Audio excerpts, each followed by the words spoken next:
అందరికీ నమస్కారం అండి. తాజాగా తెలంగాణ ప్రభుత్వం రైతులకు శుభవార్త చెప్పింది. దీనికి సంబంధించిన పూర్తి వివరాలు ఈ వీడియోలో తెలుసుకుందాం. అంతకన్నా ముందు ప్రతి ఒక్కరూ మన ఛానల్ సబ్స్క్రైబ్ చేసుకోండి. ప్రభుత్వం నుంచి వచ్చే ఏ చిన్న అప్డేట్ అయినా మీకు అందరికన్నా ముందు తెలియజేస్తాను. పంటల సాగుకు ఆదరవుగా ఉండేందుకు ప్రభుత్వం రైతు బంధు సహాయాన్ని అందజేస్తోంది.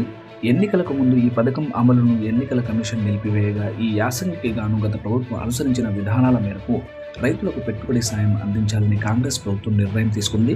మంగళవారం నుంచి సొమ్ముల జమ ప్రక్రియ ప్రారంభం కాగా ఖమ్మం జిల్లాలో మొత్తం 3,42,799 మంది రైతులకు 370.29 కోట్ల పెట్టుబడి సాయం అందనుంది.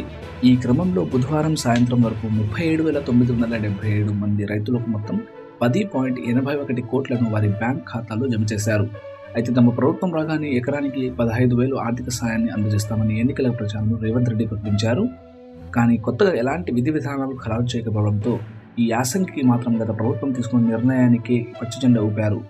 ఈ విడత పూర్తయిన తర్వాత పూర్తి స్థాయిలో సమీక్షించి పథకంలో మార్పులు చేర్పులు చేసే అవకాశం ఉంది.